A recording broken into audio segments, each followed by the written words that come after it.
Selamat pagi teman-teman dan Mbak Antoni. Di sini saya akan memperkenalkan kelompok kami. Yang pertama adalah saya sendiri, Stefan Krisdianta Putra, 68/2019-015. Yang kedua adalah Kesia Putri Aurora, 68/2019-069. Yang ketiga adalah Oki Widya Sembara, 68/2019-103. Yang keempat adalah Iswa Yuni Sujiman, 68/2019-127, dan yang terakhir adalah Adrian Herma Sugiarto, 68/2019-159. Di sini kita akan bagi menjadi 5 subbagian. Yang pertama adalah pengertian dari cyberterorisme itu sendiri. Yang kedua adalah contoh kasus dari cyberterorisme.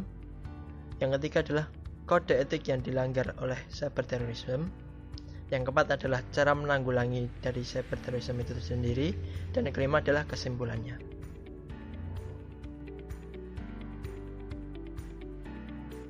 Pengertian cyberterorisme. Istilah cyberterorisme telah diperkenalkan sejak tahun 1997 oleh Barry Collin, seorang peneliti senior pada Institute for Security and Intelligence di California, Amerika Serikat. Dalam pandangan Collin, komersialisasi dalam berbagai bidang kehidupan manusia menciptakan kerentanan baru.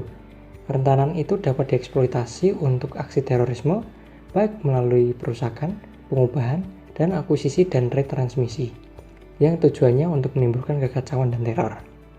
Dari segi konsep cyberterorisme, tidak jauh berbeda dengan teroris secara tradisional. Hanya saja di sini memiliki unsur cyber. Hingga saat ini, belum ada definisi yang baku untuk cyberterorisme. Adapun pendapat dari peneliti mengenai definisi cyberterorisme ini. Yang pertama ada Chiarelli.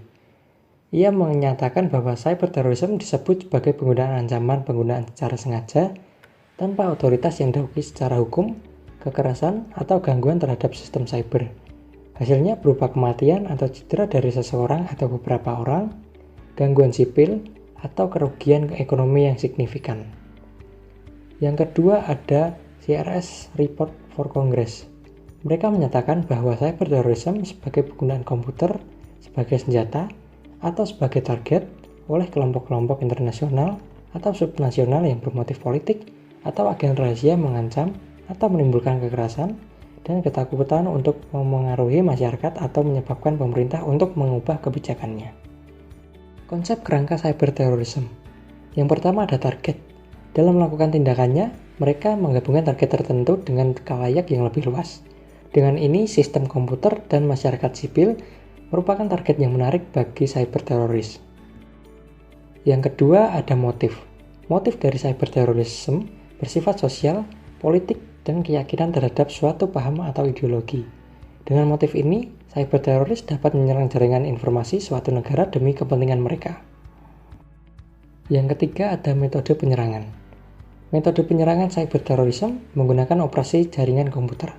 Salah satunya adalah menyebarkan propaganda melewati media informasi yang berisikan tentang kegiatan teroris mereka. Lalu yang keempat ada domain. Cyberterorisme adalah konvergensi dari cyberspace dan terorisme. Cyberspace baik diakses melalui sistem komputer atau perangkat lain adalah media bagi cyberteroris untuk melakukan serangan. 5. Ada tindakan pelaku. Cyberteroris melakukan tindakan melawan hukum dengan terencana untuk mengintimidasi atau memaksa pemerintah atau orang-orang dengan tujuan politik, sosial, atau tujuan ideologi yang dipahami oleh mereka. Yang terakhir ada dampak atau akibat. Cyberterorisme dilakukan untuk menyebabkan kerusakan serius pada infrastruktur suatu negara maupun keamanan dalam skala internasional.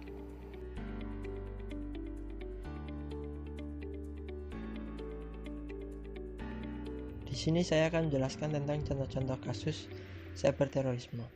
Saya akan menjelaskan tentang 2 kasus. Yang pertama adalah bom Bali 2002 dan yang kedua adalah ransomware WannaCry pada tahun 2017. Yang pertama, bom Bali 2002.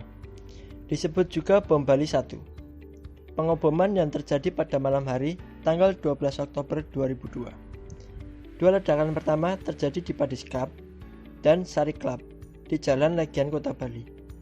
Sedangkan ledakan terakhir terjadi di dekat kantor konsultan Amerika Serikat. Pengeboman ini merupakan awal pemicunya bom teror susulan yang terjadi di Bali tahun 2005, walau skalanya lebih kecil. Dalam kejadian ini, tercatat 202 korban jiwa dan 209 orang terluka. Kebanyakan korban merupakan wisata asing yang sedang berkunjung ke lokasi yang merupakan tempat wisata tersebut. Peristiwa ini dianggap sebagai peristiwa terorisme terparah dalam sejarah Indonesia. Metode dari tindakan ini adalah untuk provokasi dan propaganda jaringan terorisme serta memberikan efek teror yang lebih menyeramkan kepada masyarakat agar masyarakat lebih merasa ketakutan dan merasa tidak aman. Dalam hal ini, teroris memiliki paham radikal untuk menciptakan negara yang sesuai dengan mereka inginkan. Ketika ada kondisi yang menyimpang dari tujuan mereka, maka mereka tidak akan segan untuk menggunakan kekerasan demi mencapai tujuannya. Mereka juga menggunakan istilah jihad sebagai pembenaran aksi kekerasan tersebut dan menghalalkan jatuhnya korban untuk tercapainya kebaikan yang lebih besar. Dan yang kedua adalah ransomware WannaCry yang terjadi pada Mei 2017. Ransomware ini telah melumpuhkan lebih dari 200.000 komputer di lebih dari 150 negara. Dengan estimasi total kerugian mulai dari ratusan juta hingga miliaran US dollar. Demikian pula di Indonesia, serangan ransomware WannaCry ini telah melumpuhkan sejumlah stakeholder di Indonesia. Dan kebetulan yang banyak diserang adalah rumah sakit. Di antaranya Rumah Sakit Harapan Kita, Rumah Sakit Darmanis, dan beberapa universitas, contohnya Universitas Jember. Data dari Kaspersky Lab menunjukkan bahwa dalam kurun waktu November 2017 sampai Oktober 2018, ransomware WannaCry menduduki peringkat 1 kategori crypto ransomware yang paling banyak menginfeksi. Apa sih ransomware WannaCry itu? Ransomware WannaCry adalah software yang menajatkan pengguna sistem operasi Windows Microsoft dengan cara mengunci data korban. Metode kejahatan ini adalah menuntut pembayaran uang tebusan dalam bentuk cryptocurrency Bitcoin. Ransomware WannaCry ini sangat berbahaya karena data kita dapat dengan mudah dikendalikan oleh sang hacker, antara lain dikunci, dihapus, ataupun disebarluaskan. Di atas adalah contoh-contoh dari cyberterorisme dan akan dilanjutkan tentang penjelasan kode etik. Sekian dari saya, terima kasih.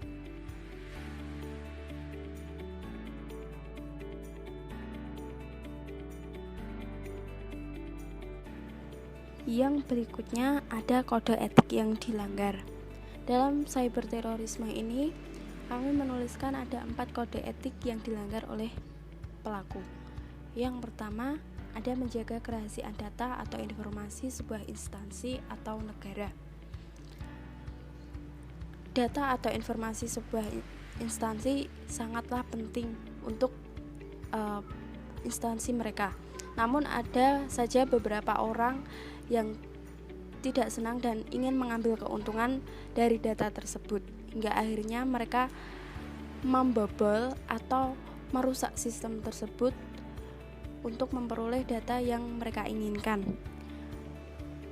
Mereka melakukan cara-cara yang ilegal, yang tidak sah, dan tanpa sepengetahuan dari pemilik data tersebut. Kemudian yang kedua, ada menjamin kesejahteraan rakyat dalam penggunaan internet. Masyarakat yang belakangan ini seringkali menggunakan internet, bahkan mereka malah ada beberapa orang yang malah khawatir dengan penggunaan internet, karena di balik internet itu sudah ada beberapa kejahatan atau cyber yang sudah mengintai mereka, seperti cyberterorisme ini. Beberapa orang mereka melakukan teror terhadap pemerintah atau masyarakat atau terhadap kelompok tertentu dengan melalui internet, yang mana teror tersebut adalah untuk kepentingan atau keperluan organisasi mereka atau keperluan pribadi mereka. Mereka akan menteror agar korban itu melakukan apa yang mereka mau. Kemudian yang ketiga, ada penggunaan teknologi informasi dengan semestinya. penggunaan teknologi informasi dengan semestinya ini juga dilanggar karena teknologi informasi yang kian berkembang dengan pesat, kian hari makin canggih, malah disalahgunakan oleh beberapa orang atau beberapa kelompok yang mereka mengambil keuntungan untuk diri mereka sendiri. Seperti halnya tadi mereka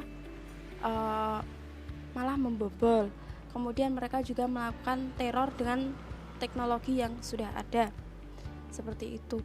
Kemudian yang terakhir yaitu penggunaan media untuk penyebaran informasi yang sesuai.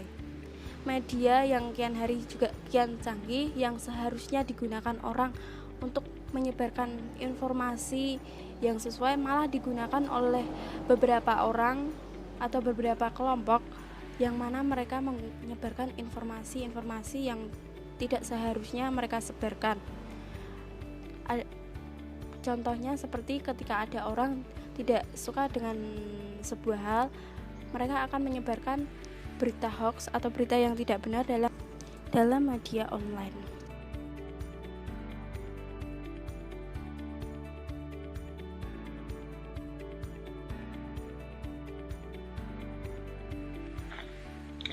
Cara menanggulangi cyberterorisme. Pertama, mengalahkan organisasi cyberterorisme dengan memberantas persembunyiannya, pemimpinnya, kontrol, komunikasi serta dukungan materi dan keuangan. Kedua, mengembangkan mekanisme penanganan aksi teror dalam suatu sistem terpadu dan koordinasi yang efektif. Ketiga, meningkatkan kewaspadaan semua komponen bangsa terhadap ancaman terorisme untuk mencegah terjadinya wilayah negara sebagai tempat persembunyian para teroris dan tempat berkembangnya ideologi terorisme. 4. Menghilangkan faktor-faktor korelatif yang dapat dieksploitasi menjadi alasan pembenaran aksi teroris seperti kesenjangan sosial, konflik politik, dan SARA. 5. Pembentukan undang-undang cyber law atau hukum yang terkait dengan pemanfaatan teknologi informasi dan pertukaran informasi dengan negara lain. 6. Di bidang intelijen, mengembangkan sistem deteksi dini dan investigasi. 7. Melakukan upaya paksa seperti penangkapan, pemeriksaan, kerjasama internasional di bidang teknis laboratorium dalam penyelidikan, cyber forensik, atau ilmu penegak hukum di bidang teknologi informasi dan surveillance atau pengawasan.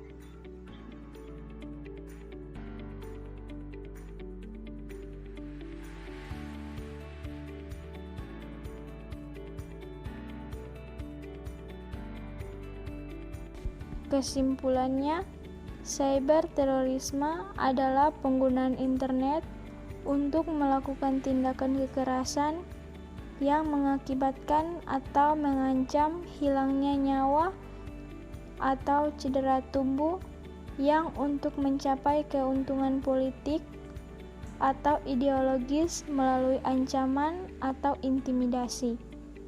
Kadang-kadang juga dianggap sebagai tindakan terorisme internet, di mana aktivitas teroris termasuk tindakan yang disengaja.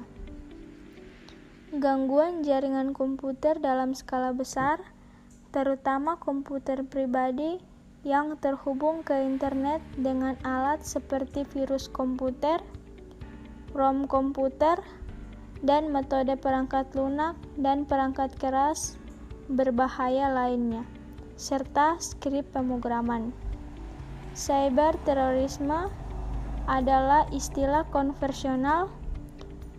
Beberapa penulis memilih definisi yang sangat sempit yang berkaitan dengan penyebaran oleh organisasi teroris yang dikenal tentang serangan gangguan terhadap sistem informasi untuk tujuan utama menciptakan alarm